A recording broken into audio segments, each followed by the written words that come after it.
Right? Not New Delhi. Dantewada. Banwasi Chetana Ashram, Dantewada. Safety, I think she's today she didn't come. Professor Bangya Bhukya, Head Department of History, Central University of Hyderabad. I request you, sir, I also request the other speaker, Professor Kamkam Swam Housing, former Head Department of Political Science, University of Hyderabad. Please, I welcome you, sir, to the panel discussion.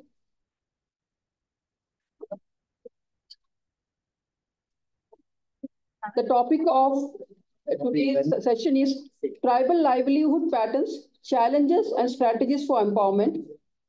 And a brief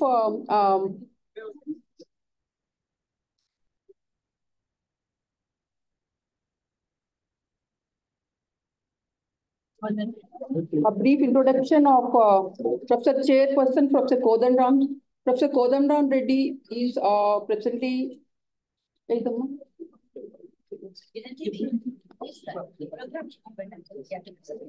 program sheet. This is the program sheet for this panel session. Sorry for the delay. So this is the program sheet.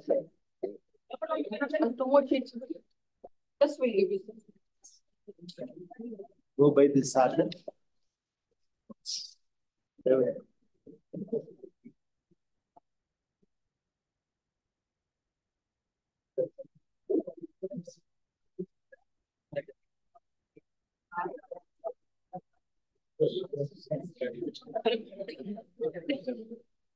No,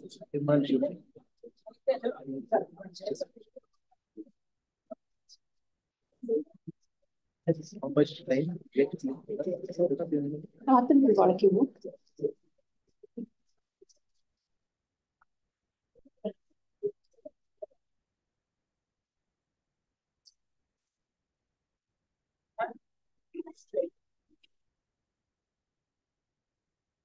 Professor Kodanram, the retired professor of political science from Osmania University, and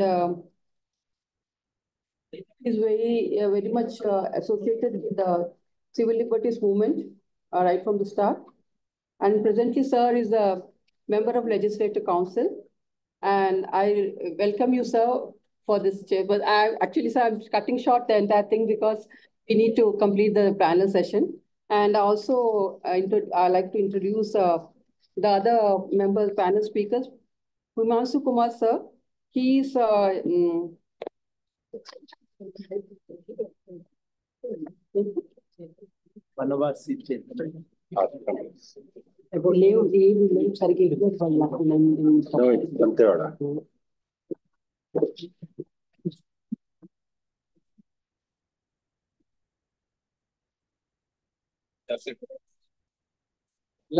Himanshu sir is a coordinator of Mahila Chetna Kendra, and he's worked with the Gandhi Smarak Gram Seva Kendra. He works for several years with the Adivasis in Chote Udaipur, Gujarat, and he also works with the Adivasis in Bastar, Chhattisgarh. Good. And these are all just the highlights of this long profile. And I also like to introduce the other speaker, Professor Bhangya Bhukya. He's a professor and currently the head of the Department of History in the University of Hyderabad, India. And he has several books and publications to his credit. And he specializes in modern Indian history. And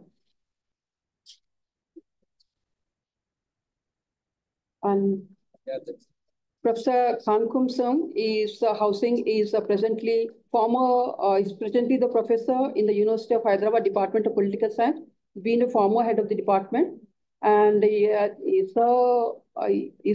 been a visiting fellow to the Northeast Hill University, Shillong, and he's been a professional membership in several professional bodies, and sir also has a very rich experience in the tribal studies. Sir, especially, I think sir belongs to Manipur, and he really represents the Northeast perspective for this panel. I welcome, sir, all of you, and I would like to all of you to Sir, I would now hand over. I would now like to hand over the proceedings to Chair Professor Kodandaram, sir, to formally start the proceedings of the panel discussion. Thank you.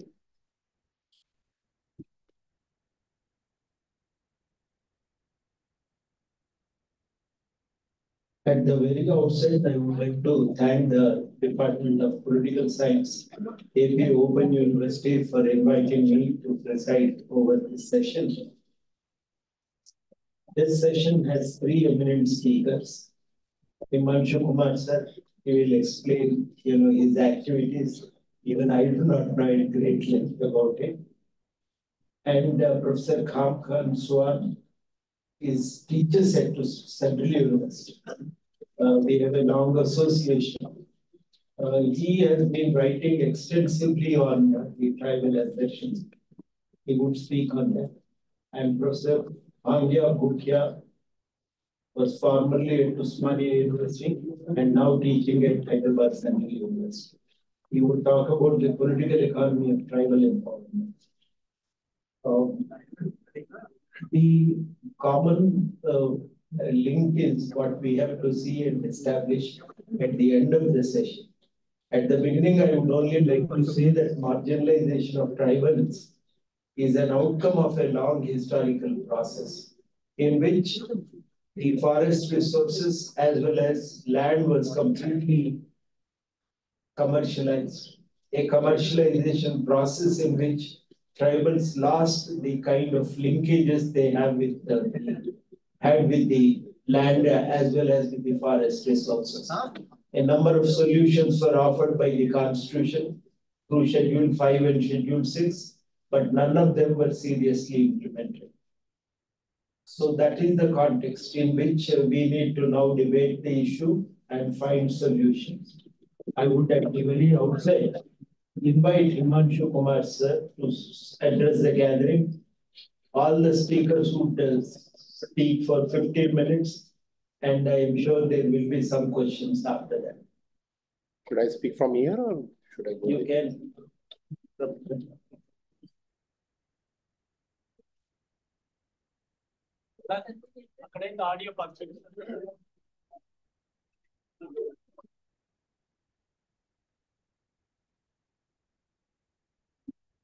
My name is Himanshu Kumar,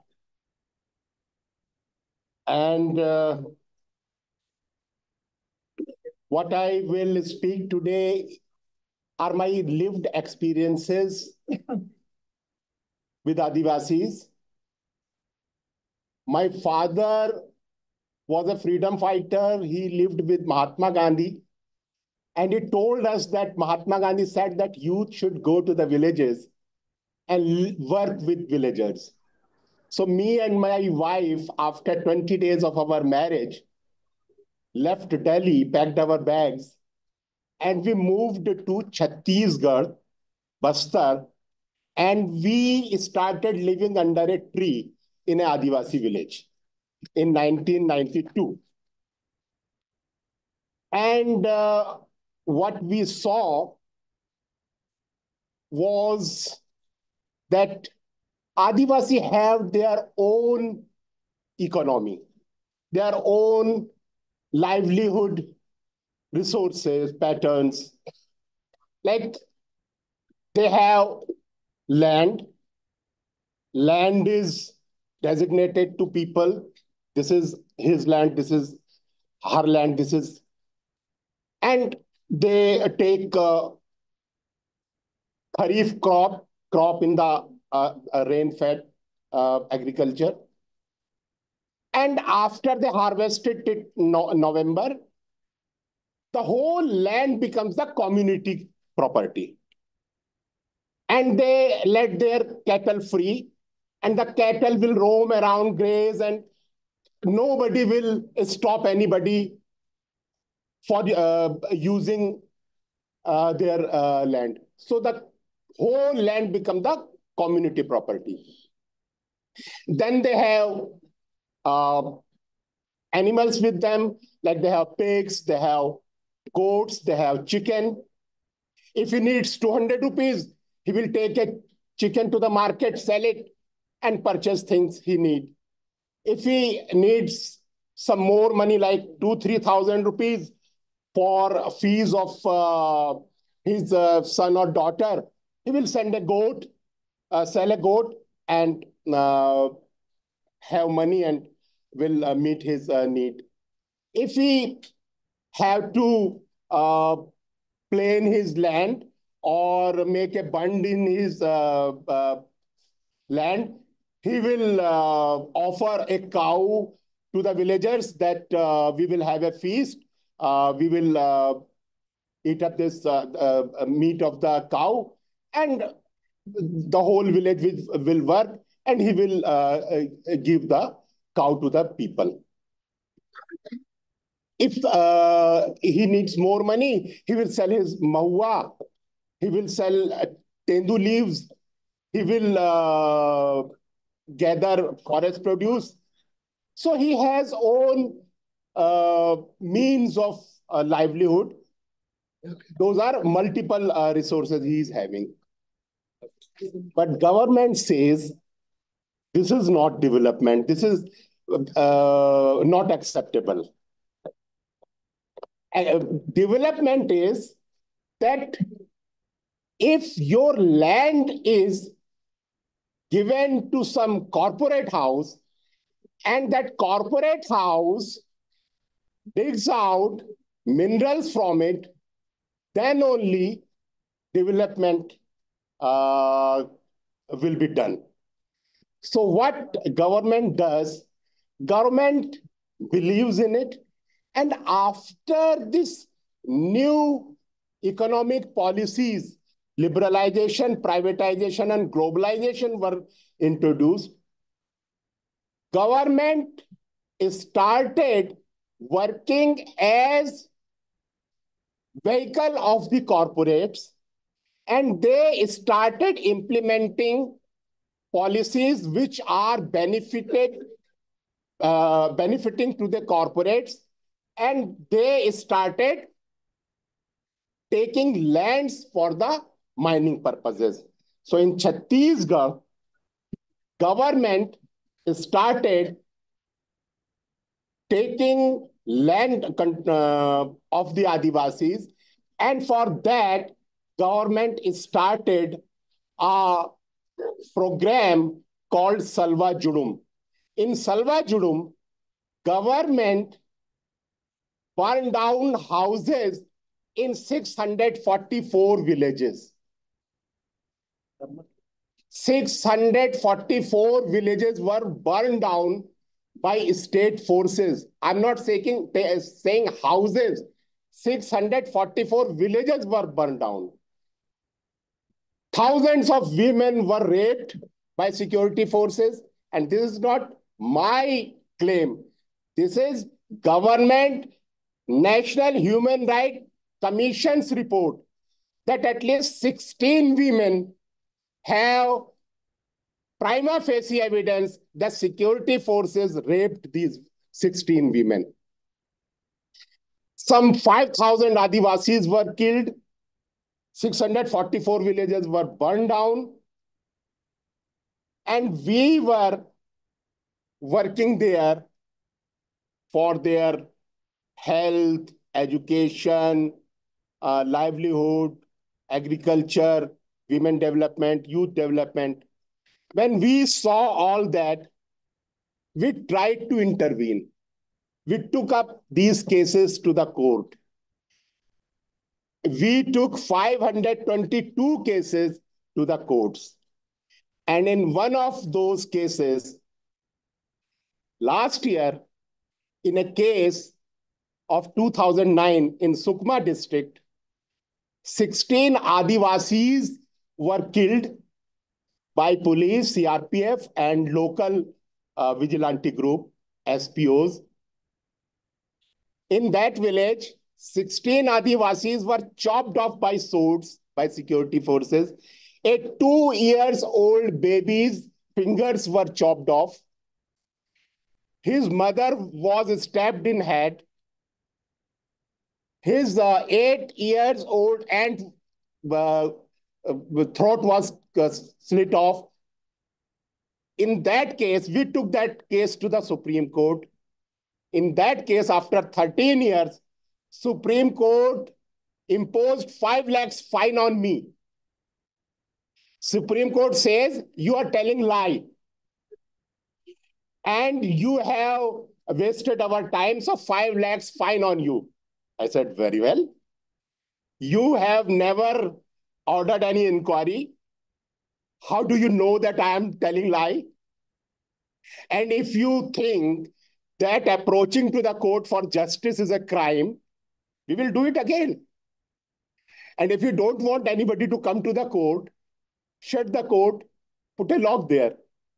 But if court is there, we will seek justice. And I said, I am not going to pay you a single penny. Put me in jail. Until now, I have not paid. So I have become first Indian who has refused Supreme Court not to pay, because that is injustice. And in that case, then those Adivasis came to Delhi. That child whose fingers were chopped off by the police, he also came to the Delhi and showed his hand, who has cut my hand. So this is the state of the situation there. Now what is happening there? After this new government has come in Chhattisgarh, in last 8 months, Professor Hargopal told that, mentioned interview of Chhattisgarh Chief Minister. After he took over, more than 200 Adivasis are killed. More than 20 human rights Adivasi activists are put in jail. I mentioned some of their names. Markam Hidme,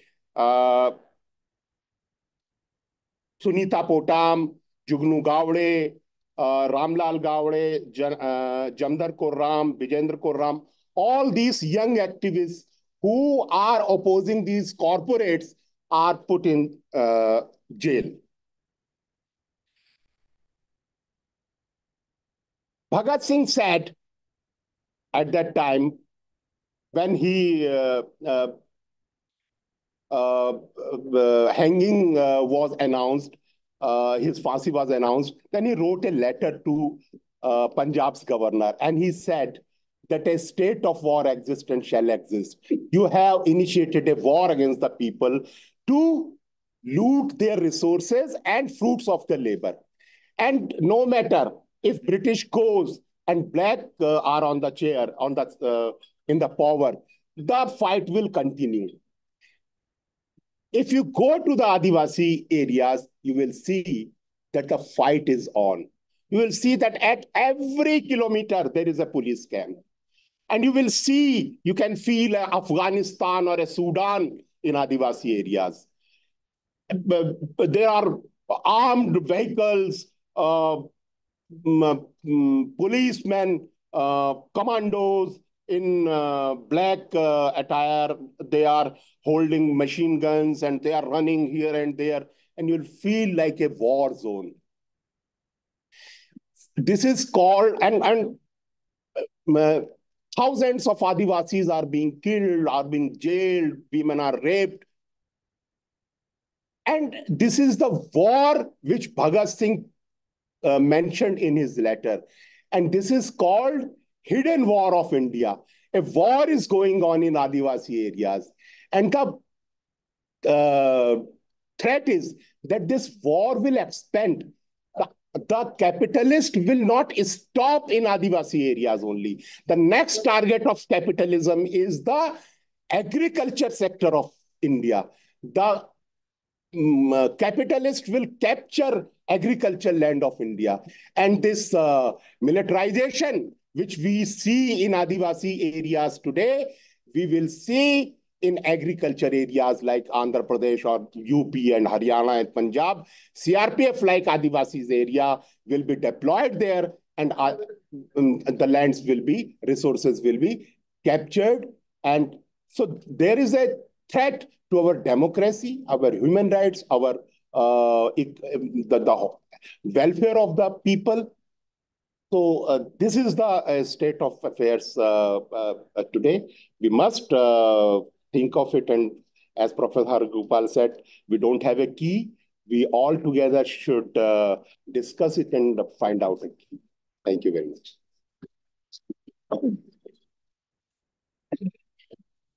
That was an experiential account. Mr. Himanshu had been staying in the tribal areas for over the last 32 years. And in the course, they realized whenever the state intervenes, it's always on behalf of the corporate sector. And in the process, tribals have, they wage a war on the tribals. So that's what a war is now going on in the tribal areas of Bastar, where women are assaulted and even children are not spared.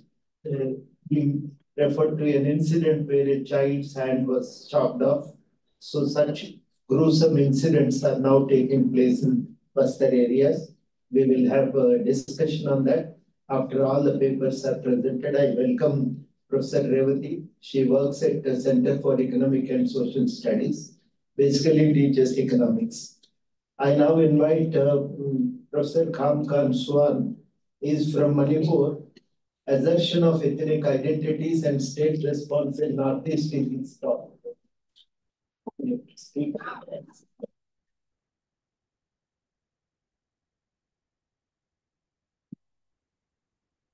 Thank you, Professor Kotandram, and my co-panelists on the dais, and the organizer of this conference for having me on board.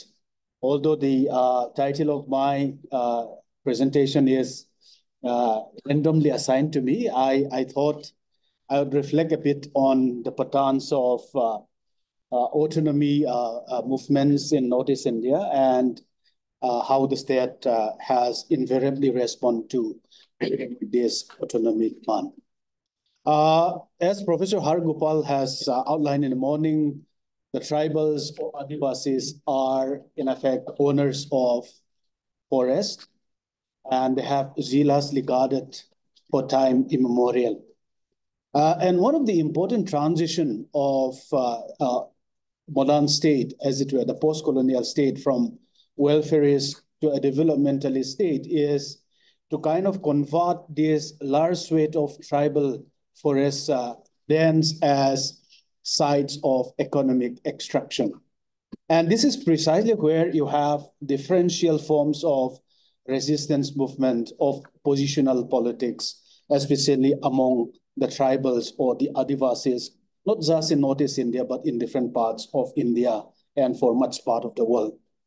And I'm reminded of one of the important encounters and the way in which the tribals are seen from being owners, legitimate owners of land, to encroachers of their own land.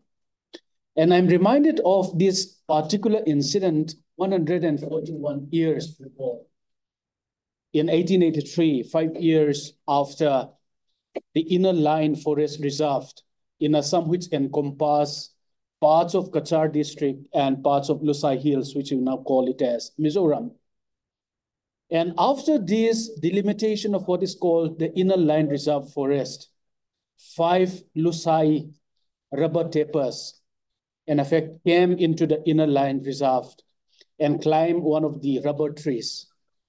And the police, the Deputy Commissioner of Kachar reported in his annual report of 1883 that these 4 Lusai rubber tapers were shot down like bats on the allegations that they have encroached into, the forest reserve in that particular, which has now been zealously guarded by the Forest Department officials to not to conserve forests, but the pretext is essentially, as we know, that the forest policy, not just in Northeast India, but in other parts of India, is to, in effect, augment the state revenue resources. And this is an important encounter whereby the tribals who are traditional owners of land have suddenly become overnight as encroacher into the state forest reserve. And they are treated now as encroachers who are now shot down like bats. And this reminded me of the kind of narrative that you see in Adivasi lands or in tribal lands, where any form of resistance or protest against encroachment into tribal lands would now be treated otherwise and justified in the name of eminent domain of the state, and that the state has the the occupied field of extracting, mining uranium or coal or other such natural resources, of which the tribals and the Adivasis are major stakeholders in this land. And you can see these important dynamics emerge most recently in the context of Manipur. And this Manipur violence can also be seen as the aggressive and naked form of the neoliberal state who, in effect, try to facilitate crony capitalist interests in kind of confiscating tribal land as well as resources.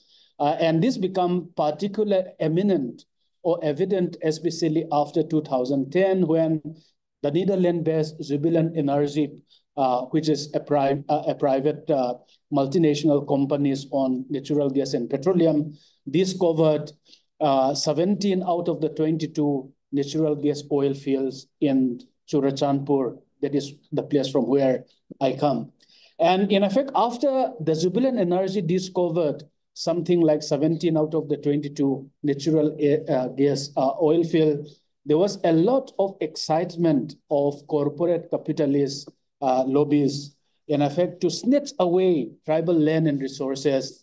And this is precisely the time in which there had been active movement in the valley areas of Manipur to secure scheduled tribe status for the Métis, who otherwise have already availed of affirmative action policies under scheduled caste, other backward class, and the most recent economically weaker section, right? And they do not, they are not satisfied with this precisely because some of these, corporate capitalist elite, as well as the politicians, who in fact are no longer satisfied with having indirect access to tribal lands, are now having that naked desire as well as greed to have direct access to tribal land and resources. And this is one of the many ways in which you can also possibly see why there is this perpetuation of violence against the tribals,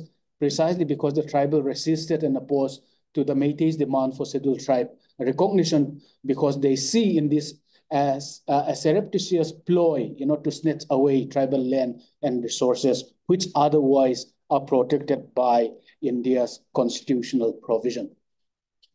And I think one of the important ways in which we can see this relationship between the tribal communities and the state is also in terms of looking at the differential models of autonomy which govern, tribals, demand for decentralization, as well as what I call the devolutionary models that obtain under three categories. One is what I call the homeland state autonomy model.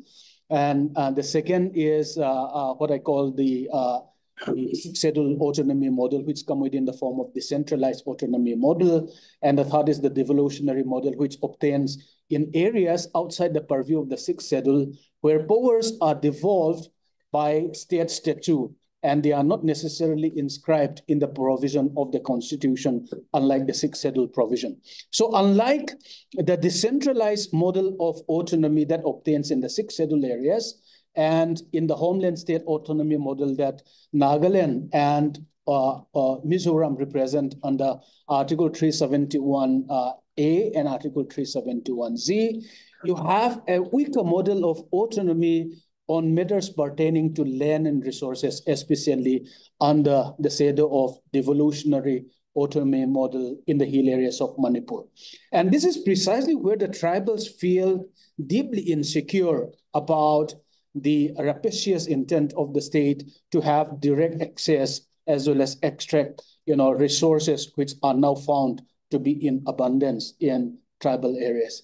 And most of these autonomy models, even in the decentralized autonomy model in the 6 scheduled areas, we have around 11 autonomous district council, 3 in Assam, 3 in Mizoram, 1 in Tripura, and and 3 in Meghalaya, which in effect are more or less circumscribed to the extent that the autonomous district council in those in those states do not have, for example, the plenary power to transfer land from tribal to non-tribal.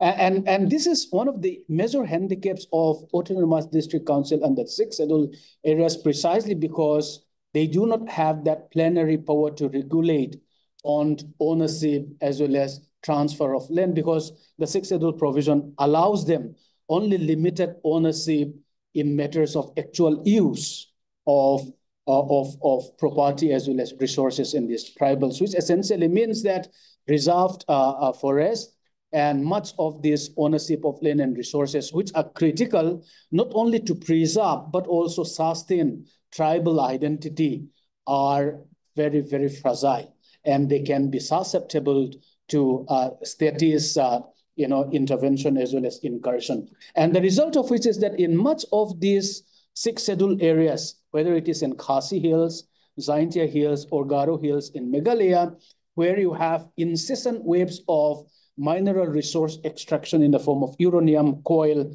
and other major mineral deposit, the district autonomous district councils are on the back foot, precisely because the state, in collusion with many of these corporate capitalist ventures, not only national but also transnational linkages, are more powerful in determining the terms of intrusion or extraction of mineral resources, which necessarily do not translate into the progress and development of tribal communities. And this is precisely where the point that Professor Hargopal raised in the morning, that the tribals simply do not have any control whatsoever on their livelihood, because this is now overdetermined by a larger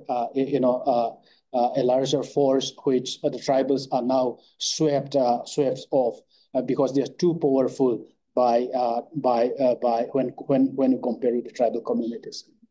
And the third model, I think, is also deeply problematic in recent times, because although Nagaland under Article 371A is considered to be the epitome of homeland state autonomy to the extent that it has the exclusive shared as well as negotiated power to regulate on land and resources. Remember that Nagaland State Assembly is the only state assembly today in the whole of India which can neutralize any law made by the parliament on matter pertaining to land and resources, on religious practices, social customary laws, and so forth. And these, in effect, come into sharp relief, especially in 2010, 2011, when there was a lot of back channel attempts to kind of override by invoking the Mines and Mineral Regulation, Development Regulation of 1957, as well as entry 53 and 54 of Union List, by invoking that mines and minerals, including natural gas and petroleum, are the occupied domain of, or the occupied field of the Union Parliament. Remember that except Nagaland, which in effect can make those made by the Parliament inapplicable, all mines and minerals which in effect falls within the state jurisdiction are considered to be occupied field of the Parliament. So the question that arises is Nagaland under Article 371A given the full sovereign powers to regulate the extraction or exploitation of natural gas and petroleum, which falls within mines and mineral resources, in accord with the special provision that was extended by Article 371A.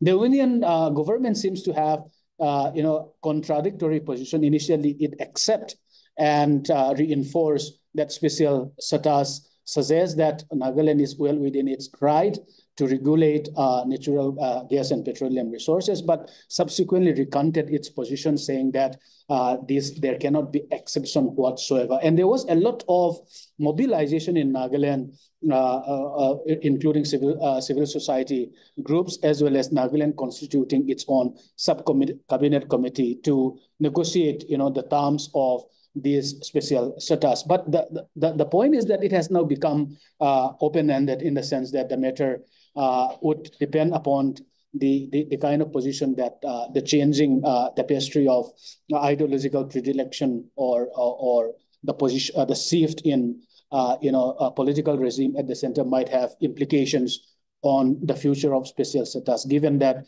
Jammu and Kashmir special status is revoked, there are also possibilities that this could have important implications on the center accepting or recognizing the special status that Article 371A accords on land and resources, which essentially means that the tribals, as traditional owners of land and resources, which I called identity preserving powers, are increasingly precariously placed. And this is precisely where I think much of civil society action or civil society activism needs a lot of networking as well as solidarity in ways that political consciousness as well as political mobilization should be put on momentum to negotiate acceptable terms of the ways in which resources are extracted as well as used for developmental purpose without compromising with the livelihood needs as well as giving voice and agency to the tribal communities. And I think if we could make out these differential implications that existing autonomy models have in Northeast India and compare with the kind of precarity or precarious situation of tribals in Chhattisgarh, in Jharkhand, or other parts of India have, I think we could make a plausible way forward.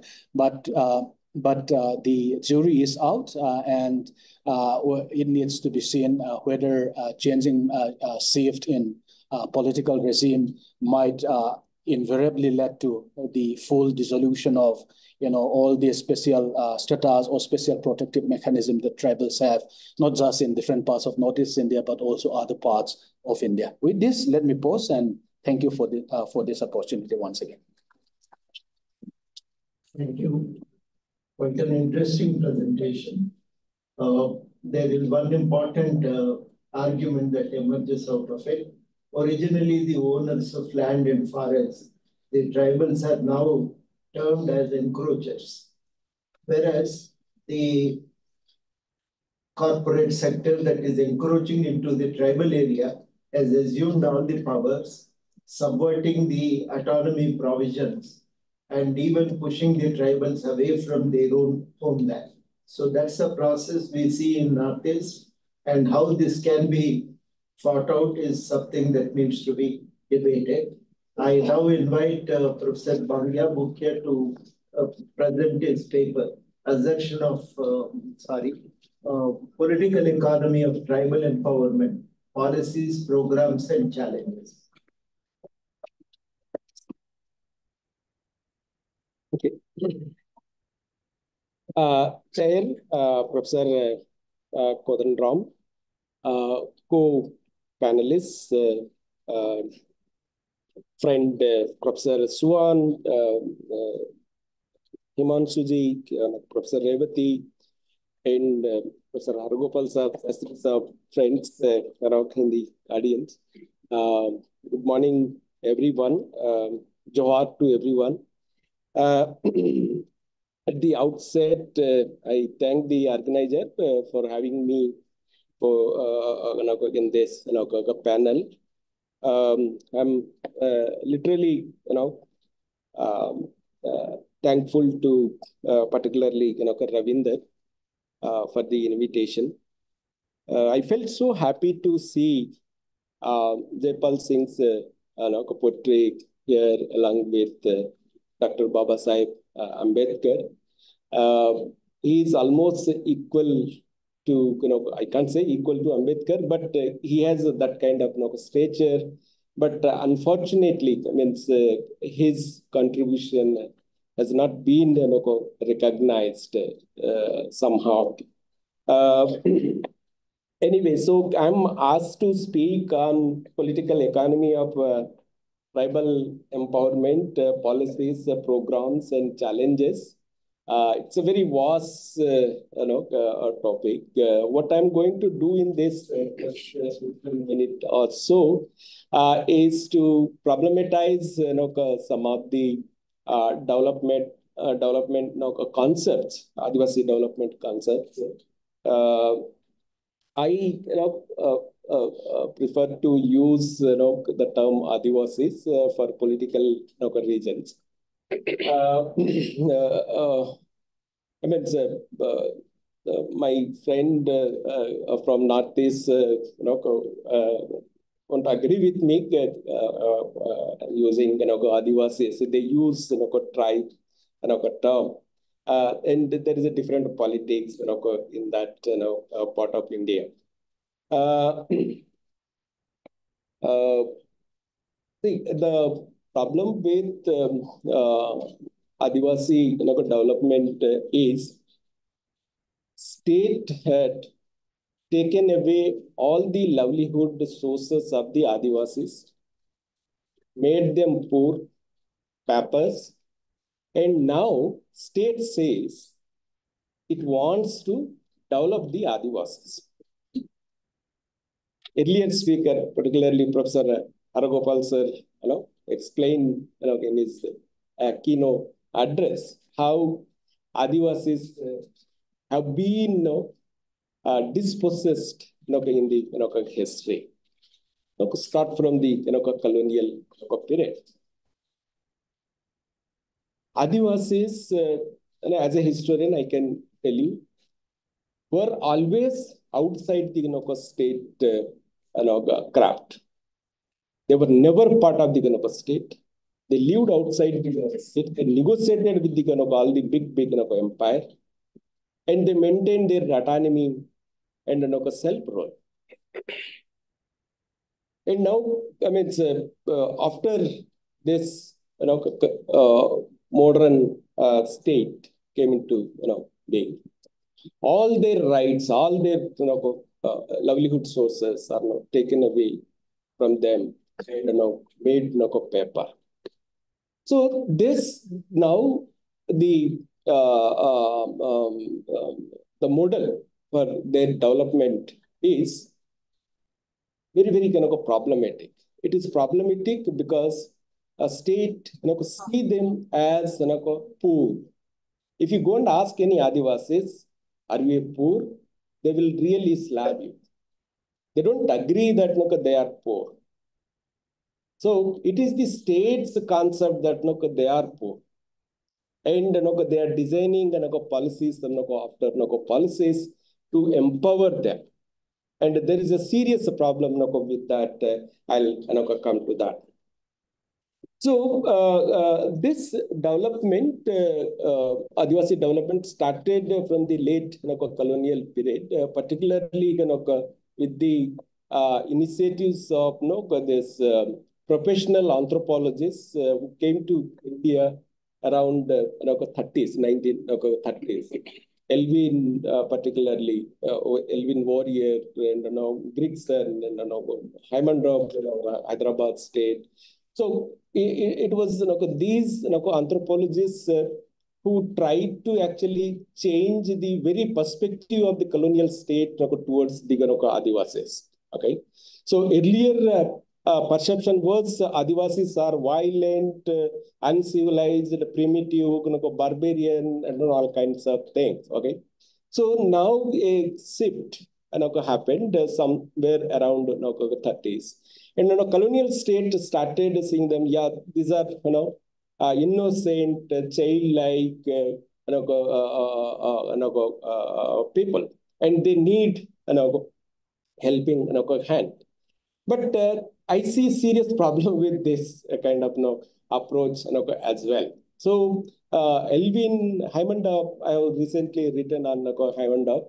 critiquing his approaches, development approaches towards the Adivasis. So all that they say is they are innocent people. So we should empower them with the modern technology, education, and all that. So this kind of approach problematic because you don't see them as a human being, equal human being. Treating them equal human being is very, very important. Okay. So when you say innocent, innocent means a person without any critical thinking. In a way, you are saying Adivasis are not stupid. Okay. So it is as like that. So there is a serious problem with that. So this is a kind of anthropological approach towards Adivasi development that which creates a kind of border line between urban-based civilization and forest-based civilization. Okay. So you compare them with the urban civilization. That when you say that they are uncivilized. And there is a serious problem with this kind of development. And at the end of colonial rule, there was this two group emerging, assimilationists and isolationists. Elvin was heading isolationists. G.S. Gurye was heading this assimilationist group. And there was a kind of lot of fight between and exchange between the two groups. And then Nehru comes with the third perspective, gradual integration. Okay, so this gradual integration in a way was good, but that ended up in a ruthless assimilation of the Adivasis into development and modernization and modern nation. So the whole problem, I mean, with the Nehruvian model of tribal development is they try to integrate them in the larger society and caste society. Okay, so empowerment of the Adivasis means making them as kind of caste-based society. That was the kind of thing. So if you see any development indicators, Adivasis stands at the bottom. Illiteracy rate, malnutrition, very poor political participation, all development indicators, if you observe, you see Adivasis at the bottom. Why is it? Because there is a problem with the very development approach of the state. And state is trying to, I mean, all the efforts of the state basically is to modernize the Adivasis. My observation is modernity itself is the biggest problem to the Adivasis. Okay, because to access modernity, one has to be modern. To become a university professor, you should have a PhD or master's degree. And getting this degree is full of pain. It means to access modernity, you have to be modern, and becoming modern, the process of becoming modern is full of pain. I can tell you from my own experience. I mean, I am now professor in one of the elite institution in the country, but my struggle, my pain, which I underwent throughout my careers, I can't explain in words. So I mean, so there is this problem. The other thing, general, means the very general opinion that now Adivasis have highest more protection in the constitution, and there are many protective laws and all that. That's fact, and we don't see any problem with the government protection system or act.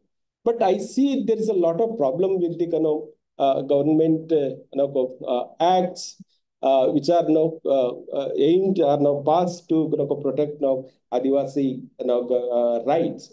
So in the sense what you actually see, particularly in the fifth schedule area is you take PESA Act and Forest Rights Act. They replaced representative participatory democracy with representative democracy. So Adivasi society actually functions based on a participatory democracy. So once you destroyed that and set up this representative democracy, Adivasis started losing everything. If you observe, I mean, so after the introduction of this PESA Act of 1996, Adivasis started losing everything. Because earlier to take any decision, you need acceptance from all the members of the Adivasis of the hamlet. But now, if you manage the Gram Sabha or PESA committee, then everything is done. So how Polavaram project resolutions, village resolutions were acquired by the state government. One day, Rajasekhar Reddy organized a public meeting in Bhadrachalam, inviting all the Adivasis of that area and declared that they have passed the resolution, Gram Sabha resolution in the meeting. So this is a very crude way of actually doing the Adivasi development.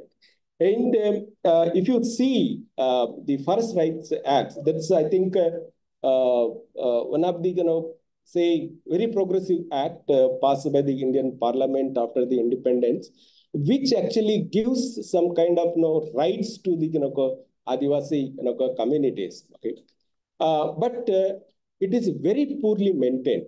According to the recent studies, only 3% of the projected area is handed over to Adivasis.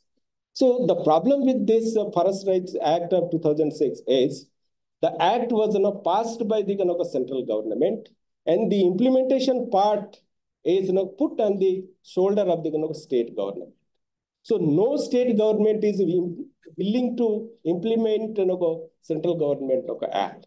There is no coordination between the state and central government. And the other serious issue is the Adivasi protection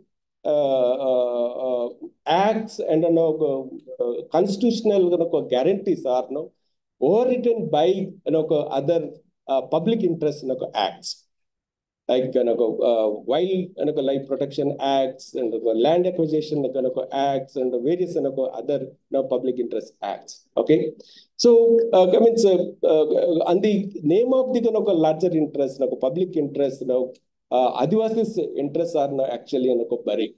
Okay, so this is another very serious problem in the Adivasi development. So. Very limited time. I know we are very hungry, want to go for lunch, but I want to just close my remark by saying, can there be development without political rights? This is the question actually I'm raising these days. So I mean, so the development should include political rights of the communities. In India, there are many communities actually fighting for their collective rights. Okay, modern state is ready to give if you ask any welfare scheme, but not collective rights. Okay, and the communities are fighting for collective rights. Okay. So just now, Himanshu told us what's actually happening, in Chhattisgarh. Very scary, kind of things. No, people say there are a lot of protection for the Adivasis and all that. I don't see any difference between fifth schedule area and plain area. all the state structure exists in the kind of fifth schedule areas. Rather, it is a more, policed and more controlled than the kind of plain areas. Police are now actually put up almost every kilometer furlong in the forest areas, and the police and the armed forces, the kind of things they are doing in this area is undescribed. So, I mean, sir, with this remark, I mean, sir, we have to rethink actually Adivasi development. Actually, we have to go to the people and ask them what they want. Actually, we are sitting here, we assume something and we design something, and we just dump on them. Okay. So under this public distribution, central government is supplying wheat to Chhattisgarh tribals. Basically, Chhattisgarh people, tribals don't eat rice. They eat only wheat. They eat rice. So government doesn't know that these people eat only rice, not wheat. So they don't know what to do with the wheat. So they are feeding that to their animals. So this is the I'm just giving an example. This is the kind of things our state government is doing. So once again, I thank the organizer for this opportunity. Thank you. If there is anything, we will take up in the discussion. Thank you so much.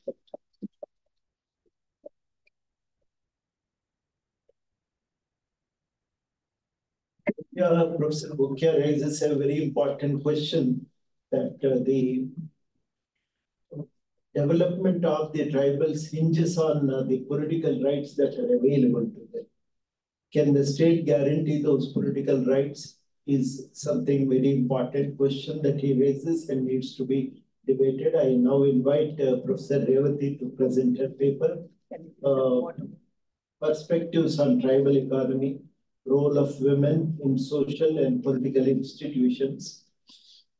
If you have any questions, please write them on a slip of paper and send them to the paper presenters. We don't have enough time, so we have to restrict this. Kindly send your questions. Good morning to all. I seek your excuse for not attending. I may be excused for not attending the inaugural session, especially Professor Gopal's lecture, which was mentioned by all the speakers over here. Respected chair of the session, Professor Kodanram, and co-panelists in the session, Professor Gopal, Professor Dr. Shastri Garu, and delegates from other places, faculty of the B.R. Ambedkar Open University, students and staff scholars. I'll be speaking briefly because the stage is set by the earlier speakers. I'll take maybe 15 minutes, not more than 15 minutes. Maybe I think Ravi has put the topic as women participation in social and economic, social and political, he has put. But let me talk on resource conflict, especially land conflict in tribal areas, and a gender perspective. What is the gender perspective that is evolving? So I think the studying of this problem, I've been looking at this problem over a period of time. In 2001, also looked at this in the context of Koya women. What is that is happening within the tribal community itself? How is the Koya women's, what is this land alienation taking place through women? How is it happening? So that process has been there for quite some time, and I've looked at that. And in 2011-12 also, we've done some study on land access to women and women empowerment under different situations, which is tribal situation is one of it, along with other situations like irrigated and dry land areas and all those, as part of my postdoctoral fellowship. And again, we have done some study on existing state policies, women's access to land and empowerment in 5 states, each also covering a tribal block, like Madhya Pradesh and then Rajasthan And Meghalaya also, Khan also has mentioned about the autonomous district councils. I also would refer to that in some time to come. And then now we are also revisiting these. What are the kind of changes in policies that have happened, especially access to land by women, and how it has been changing. So this is more of a qualitative and quantitative kind of data that we are putting it together and looking at this. But at the outset, I think I remember Bal Gopal's quote, where he says, Adivasi areas are full of resources, mineral resources, and hence they attract a lot of outside kind of penetration into the Adivasi areas. And that itself is a problem to the Adivasi areas, which all other speakers also have been very eloquently have said these. I think now Schedule 5 and Schedule 6 areas, there's a lot of our earlier speakers also talked about that. So Schedule 5 areas, maybe we can Adivasis and PVTGs and then the dispersed tribes, if we classify like that, because for the administrative purpose also now it's being classified like that. And as Professor Bhangia has mentioned, in the indicators of development, I think these are all lagging behind, and the debate itself, I don't want to get into that isolation, assimilation, and Nehruvian policy, tribal punch-shield policy of integration approach and all that. So basically the identity of tribals, that is both on social and language and culture on one side, and on the other side, the social organization is important. I think it's a social organization is community where we have to take a leaf how people get together to resolve their things and all that. I think that's very important. Community participation and all. The resources in tribal areas, I think especially land and then the minerals and all these resources, these are there. These are most contested within the tribals and then by the others, outsiders. And also not only that, but the government schemes and programs for development schemes and programs that are there. For example, subsidies or credit or whatever that are development schemes are there, incentives. These are how they are accessed by the non-tribals, that is clearly coming out. And we know that the land, there are no clear titles to them, and community resource, clan land, and in case of Meghalaya also, the clan land is being, district autonomous councils have been really giving the clan land to private or to the government and to the private. Meghalaya is also one of the states that we have visited recently. So that's the reason. So the protective legislations also have been there over time to time to regulate land transfers. And there are also intra-tribal variations also in development indicators. Within the tribes also there are variations within development indicators. And mostly because forest-based livelihoods are dwindling, so land becomes very important. But land rights are undermined for a long time, which is injustice is continuing. And of course, I don't want to go into the historical kind of thing because Professor Bhangia has already said about all this, protective legislations and Hyderabad state and all. But the Andhra Pradesh scheduled areas land transfer regulation 59 and 1 of 1970 that has been prohibiting any transfer of immovable property by a person other than the scheduled tribe in agency areas. But what is important is how violations are happening to this kind of protective legislation, in what forms the violations are happening, and what is that kind of restoration that also has happened. If you look at the violations, there are many cases decided in favor of non-tribals also. Dr. B.N.V.K. Shastri is here, I think, where he has worked extensively on what kind of violations are here, have been made, and how restoration has not been done. What is the outcome of these violations? That is, there is a gradual decrease in the average size of the land, and there is rise in landlessness. And a form of depersonalization. Scholars on tribal studies have also said that a form of depersonalization has happened. It's not a new thing actually. It has been happening for a long time. And tribals are more now agriculture labor. So their main livelihood is agriculture labor. And even the 2006 Land Committee Act also has said that tribals continue to lose land. And these forms of land alienation are both direct and indirect. The direct are that with the help of judiciary, the non-tribals came, and then with their support, they were there. The indirect are the transfers, the mortgage, or the through women, concubinage, and then the illegal encroachments and adoption of tribal children and all this. So one of the forms that is through women, that is indirect means, is very rampant in areas of Bhadrachalam and agency areas which are really adjacent to that of non-tribal areas. So these indirect means are leasing land and then accessing government programs through tribal women. Our 2001 study shows that out of 313 women who had marital relations with non-tribal men, only 1.6% had a husband and wife relationship, and others were just like they were concubines, and through whom the non-tribals have purchased land in the name of tribal women, and also leased tribals land from other tribals through them.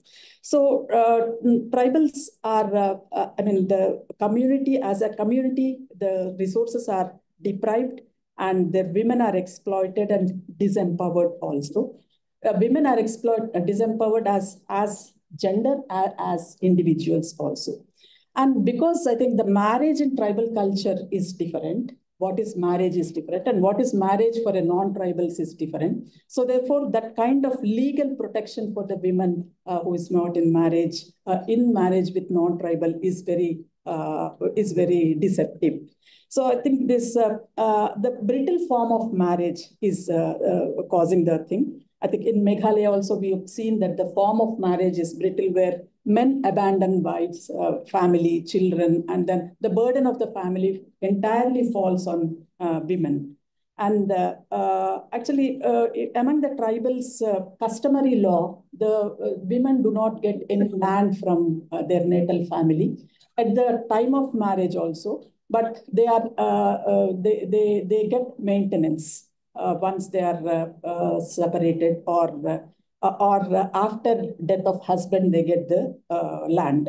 So most of the land, and when they get married to the non-tribals, they're not eligible to because of the non-tribal marriage, it is not exactly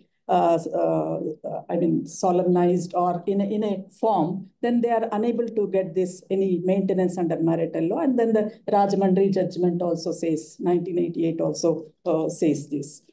And another study also shows that there is leasing in land by non-tribals, especially where in the fertile regions where they grow commercial crops, and then they come on and off, and then they really take advantage of these commercial crops and lands, and in the name of the women. And the land ownership among tribal women, we have looked at Gond and Koya. 30-35% of them have a land on their name. As I said, a Hindu Succession Amendment Act does not apply to them because they are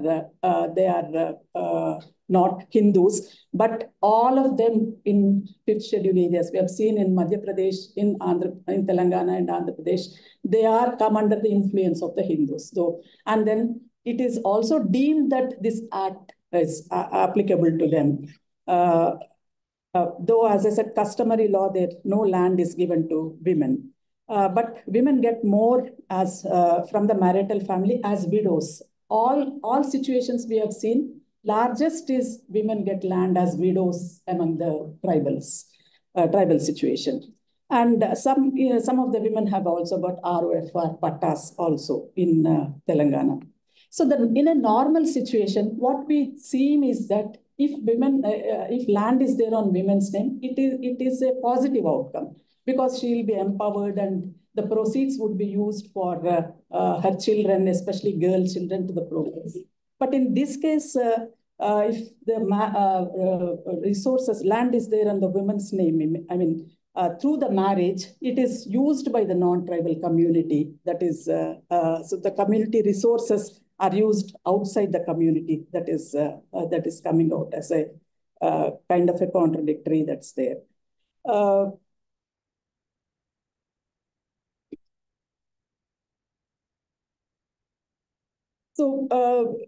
The leasing is, of course, even in a lease also, because lease is not explicit and it is not a kind of thing, the terms of reference are also exploitative. They don't know how much they give and how much they take. And then through the women, even the Adivasi, other women are work in their land as labor. And then they are paid very less. And all this happen in the name of lease of their land. And in the case of context of Meghalaya, I think we have seen that it's a more a gendered poverty, where it's a matrilineal society. We know that land and lineage is in the name of in women, but female labor force participation is also highest in the country at 60%. And the landlessness is growing, as you have also said. And if you look at socioeconomic caste census of 2011, 24% own land in that state. But NFHS 5 data also shows 65% own either a house or a land, but because of the growing landlessness, it is house only, they only. So most of the landlessness means that women are deprived of land because land is transferred or through women, the youngest daughter is a custodian of the family land in that case. So there is a kind of multidimensional poverty because if you look at of course, I'm dealing it from the mainstream framework of development perspective, the poverty index and all. So this latest multidimensional poverty index report shows that Meghalaya ranked 3rd in poverty after Jharkhand and Chhattisgarh, I think. And these dimensions of health, education, their women are they're poor, and standard of living also. And especially the nutrition and maternal health, they are very poor or lagging behind. And in education also, years of schooling and school attendance is also very low. And indicators like under 5 mortality, infant mortality, neonatal mortality, these are all still high here. So now what are the causes for this? Causes are that the structure of land holding is changing. And as the clan land is falling, and most of it is converted into private land, and an elite class emerged. I think in tribal context in a society, there is no class formation. We see that, but it has been happening. There is a rich and the poor, and then the gap is also increasing, rising.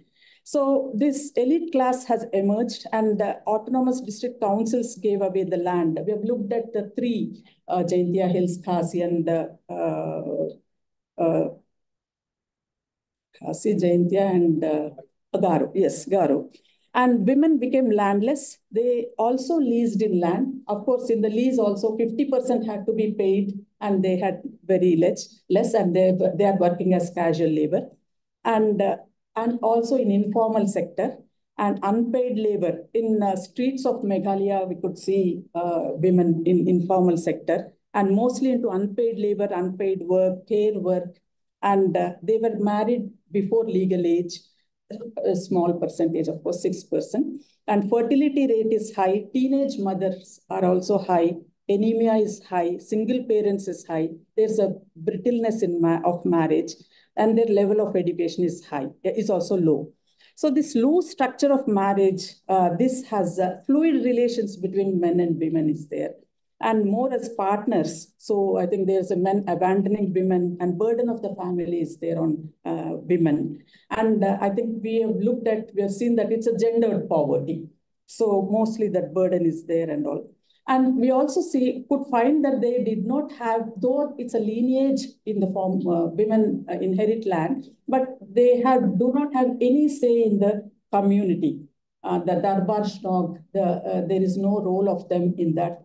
And then they're excluded in the traditional political system as well as the governance systems. So I think this is very important. It stands out as they do not have any of these their rights. So therefore, Meghalaya's women's land rights is, I think, only half a story. They have land, but their land is losing, and then they do not have that empowerment over that, and then their say in the community or political participation is also not there. So I conclude that two critical components are important, that women's equal participation in the decision making at the community level and as well as at state structure of governance is important. Even in the fifth schedule areas, if we look at the traditional structures that are there, we found that in Madhya Pradesh also, though they attend these structures and they talk sometimes, but not as much as an equal role. So to end this, I mean, the gendered poverty and discriminating social norms are also there. If we look at giving land equally to women, when we ask this question to both men and women, so there are some kind of, reactions like if land is given to women, she may run away with it. So that kind of things are also there. And it's not still, the norms are prohibiting to women to get land, and that kind of thinking is also there. So in a matrilineal system, I think this is land is slowly getting out of the control of women and the type of marriage. And in schedule areas also, the burden of agriculture is mostly in all this agriculture is performed by women. And because of fictitious marriages and all, they are suffering. And there is a kind of even community also disowns them if they marry non-tribal. And then constitutionally, we cannot say that it cannot be done because it's a free right to marry anybody in the country. So I think this gendered poverty and powerlessness, it has its impact on the next generation, where children and then raising children, and then all this burden is very much on women, and one has to think about it. Thank you for this opportunity.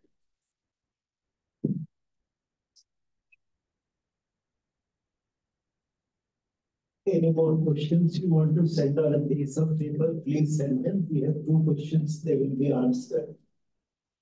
The 4 papers clearly suggest that control over land and forest resources is the basic reason behind the marginalization of tribals. This loss is not something that tribals have given up because of voluntarily or because of certain natural tendencies. They have given it up primarily because the government has commercialized both land and forests.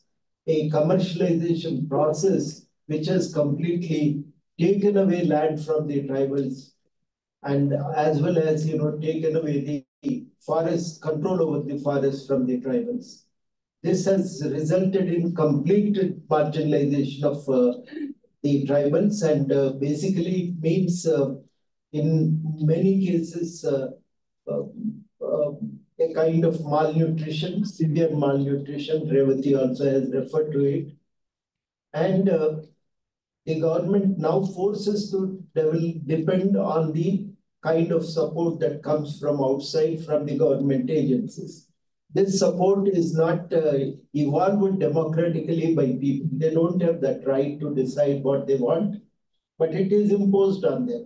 Imposed on them. And Adilabad, when inquired, a tribal lady said, we are not used to this kind of food. That is, 2 rupees a kg ration supply to them. Their diet was of a different kind. But then a new diet was introduced and it was imposed on them. And this is, something that has happened. Just with one small anecdote, I close. When we visited some tribal villages, a lady told us a very important, interesting comment. She said, we don't know who laid down these roads and what for they laid down these roads. But along these roads, wealth has not come into our village. Whatever we possessed has gone out of our houses into the market in Adilabad. So that's precisely what how the tribals look at the entire development process. Lakshmi the road line and you want to comment. I have heard this, commented, recorded this comment. So this was the process all the four speakers were talking about.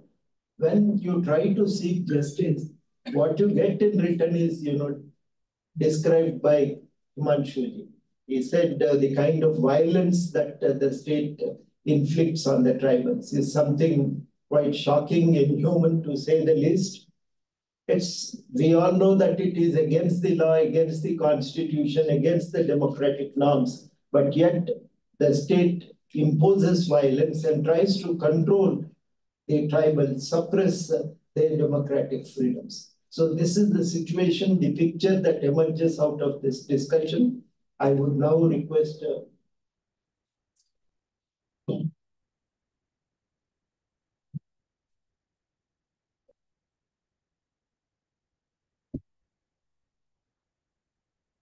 Yeah, there is a question on sustainable development. How we can relate this with the tribal development. I think spirit of the question. See, this sustainable development is another focus thing.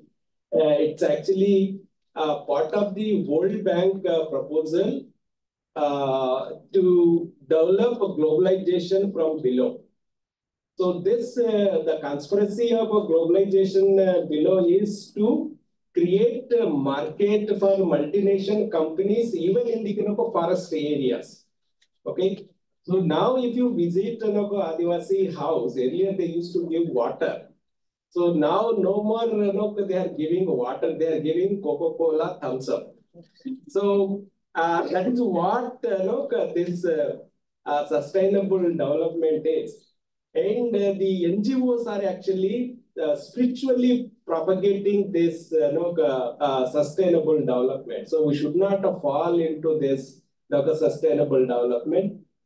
What is development to Adivasis is rights over land, rights over forests, basically control about their territories. This is what is development for Adivasis, nothing else.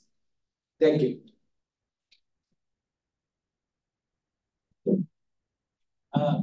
Just answer this question which is asked on if there is any possibility of reconciling, a state which is driven by bourgeois individual selfish interests with the livelihood patterns and perception of the tribals. I think let us also not be very naive in assuming that the real threat to tribal livelihoods and a sense of autonomy is being eroded by the capture of the state by bourgeois interests. Of course, it is true that this bourgeois interest is driven by greed to expropriate land and property of the tribal and Adivasi groups in different parts of India and for much part of the world. But let us also accept the fact that these bourgeois interests can only seep into tribal society through a set of comprador class, which Professor Ravati also alluded to when she talks about the emergence of class, within tribal society. And this class, which M.N. Karna, the eminent sociologist at NEHU at one point of time, consider as the emergence of what he called foxy tribal elites. These foxy tribal elites are as capitalist or bourgeois minded as we would attribute to non-tribal outsiders, and they in collusion with one another ensure that these bourgeois capitalists become the de facto owner of tribal land as well as resources. And this is precisely where this hobnobbing of the larger bourgeois capitalist interests and the foxy tribal elites in effect led to the accentuation of expropriation of property of land and resources in tribal areas. I'll give you a point that across Northeast India, the experience is that with armed insurgency, which become very widely networked. Many of these so-called armed militant leaders who have stockholdings in Singapore or in Hong Kong or some of these places have enormous capital in their hands. And they become a part of that global, national, transnational network where they can easily, acquire and accumulate, land and resources to perpetuate their domains and hegemony. So I think it's very complicated. Of course, one of the ways to prohibit this or to put an end to this is to ensure that land and ownership are owned and managed in ways which cater to the needs and aspiration of the tribals. And that the tribals should make accountable their own tribal, folksy elites, in as much as the bourgeois capitalist class, which are all the time having that greed and passion to accumulate by dispossessing tribals of their land and resources. And unless tribals institute a broader participatory model, which in effect institute more robust accountability as well as responsibility mechanism in terms of access as well as ownership and investment of land and resources. I do not see that reconciling these two competing interests is possible.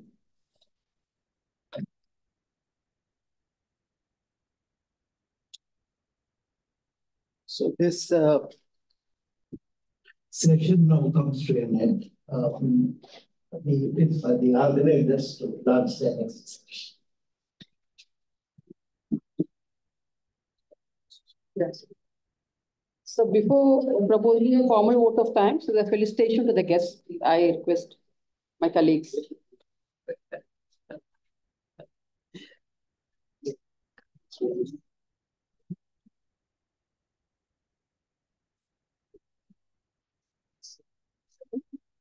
Please.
So it was really a very edifying panel discussion on the theme theoretical and empirical understanding of tribal issues and state.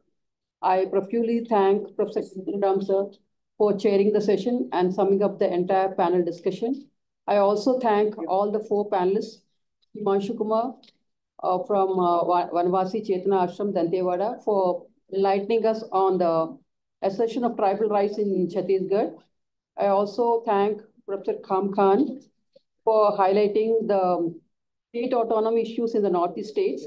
I also thank Professor Bangya Bhutia for highlighting the political economy aspect, especially the destruction of the participative democracy of the tribals. And also thank Professor Revati, Director SES, for providing us a gender perspective on resource conflict in tribal areas. Thank you, madam. Thank you, all of you, for making this a very enlightening discussion forum. Thank you. Also thank all the participants for patient hearing. And soon after, small announcement. Please, after a small, short lunch break, we are already running late. We'll be having a technical session 1 in the same place. And in the evening, I request you all that there's a cultural program on the Gusadi dance, the very famous tribal form of dance of Adilabad district. Please, I request all the participants to attend and enjoy the cultural program in the evening in the same place. Gusadi dance, the tribal form. We have 3 parallel sessions. One will be held in this room. Another will be in the Sika seminar hall in the first floor. Another will be in the